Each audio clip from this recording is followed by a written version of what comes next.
Hi friends, இன்னைக்கு Sunday பார்த்திங்கன்னா மட்டனும் ரத்த பொரியலும் செஞ்சுருந்தேன். அதோட வீடியோ தாங்க. வந்து மட்டன் கிரேவி பண்ணியிருந்தேன். கடாயில் வந்து மட்டனை மஞ்சள் உப்பு போட்டு குக்கரில் 7 விட்டு எடுத்துட்டேன். அடுத்து கடாயில் வந்து எண்ணெய் ஊற்றி பட்டை, கிராம்பு, ஏலக்காய், அன்னாச்சி பூலாம் போட்டு சின்ன வெங்காயம் சின்ன வெங்காயம் தாங்க போட்டிருந்தேன். சின்ன வெங்காயம், பச்சை மிளகா போட்டு நல்லா வதக்கிட்டேன். நல்லா கொஞ்சம் ஓரளவு வதங்கினதுக்கப்புறம் தக்காளி போட்டு வதக்க ஆரம்பிச்சிட்டேன். உப்பு போட்டாச்சு. நெக்ஸ்ட்டு உப்பு போட்டு இஞ்சி பூண்டு பேஸ்ட்டு போட்டாச்சு. எல்லாம் போட்டு நல்லா மிக்ஸ் பண்ணி வதக்க ஆரம்பித்தாச்சு. இதுக்கு சைடிஷ் பார்த்திங்கன்னா நான் வந்து பூரி தான் செஞ்சிருந்தேன். அடுத்து மட்டன் மசாலா,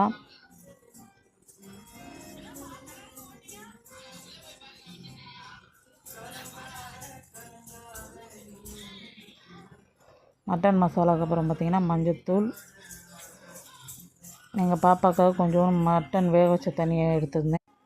அப்புறம் மட்டனை வந்து நம்ம வதக்குனதோடு சேர்த்துக்கலாம். அதுக்கப்புறம் வந்து தண்ணியை சேர்த்துக்கலாம்.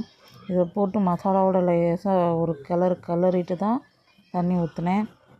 தண்ணி ஊற்றிட்டு கடைசியாக பார்த்திங்கன்னா ஜீரகத்தூள், மிளகுத்தூள் போட்டுட்டு இறக்கிட்டேன். அடுத்து ரத்த பொரியல் தாங்க. ரத்தத்தை வந்து எங்கள் மாமாவை விட்டு கரைக்க சொன்னேன். அதுக்கப்புறம் வந்து சட்டியில் வந்து எண்ணெய் ஊற்றி கடுகு, உளுந்தம்பருப்பு, ஜீரகம், அப்புறம் வந்து சின்ன வெங்காயம் தாங்க. இதுக்கும் சின்ன வெங்காயம் தாங்க நிறையா போட்டிருந்தேன். கருவேப்பிலை, பச்சை மிளகாய் எல்லாம் போட்டு நல்லா வதக்கிட்டு உப்பு, இஞ்சி பூண்டு பேஸ்ட்டெல்லாம் போட்டாச்சு.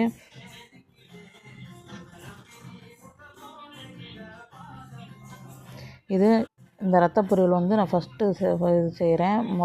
செய்கிறதுனால இது எல்லாமே டேஸ்ட்டெல்லாம் நல்லா இருந்துச்சு. கடைசியாக வந்த டெக்ஸ்சர் மட்டும் கொஞ்சம் கொலன்னு வந்துருச்சு. இது வந்து உதிரியாக வரணும். அடுத்து நம்ம ரத்தத்தை ஊற்றிக்கலாம். இது வந்து நம்ம இப்போ ஊற்றின கலர்லேருந்து வந்து நமக்கு கலர் மாதிரி நல்லா இது பண்ணி வரணும். உதிரியாக வர வேண்டியது வந்து எனக்கு கொலன்னு வந்துருச்சு. ஒருவேளை அடுப்பை வந்து கொஞ்சம் ஃபாஸ்ட்டில் வச்சே கிண்டினேன் வேகமாக செய்கிறதுக்காண்டி. அதனாலயா என்னென்னு தெரியல. தண்ணியெல்லாம் வற்றினதுக்கப்புறம் தேங்காய் போடலையான்னு தெரியல. தேங்காய் அரைச்சதுமே கொஞ்சம் கொலன்னு இருந்தது. அதனாலயாவும் தெரியல. எதுன்னு சொல்லி கமெண்ட்டாக சொல்லுங்கள். ஃபஸ்ட்டு செய்கிறதுனால ஏதோ ஒரு மிஸ்டேக் பண்ணிட்டேன் நான். எல்லாம் இது ரத்தம் ரெடி ஆகிடுச்சு. அப்புறம் தேங்காய் பூ இறக்கியாச்சு. கொஞ்சம் தண்ணியாக இருந்ததுனால இன்னும் நான் சிம்மில் வச்சே கிண்டிகிட்ருந்தேன்.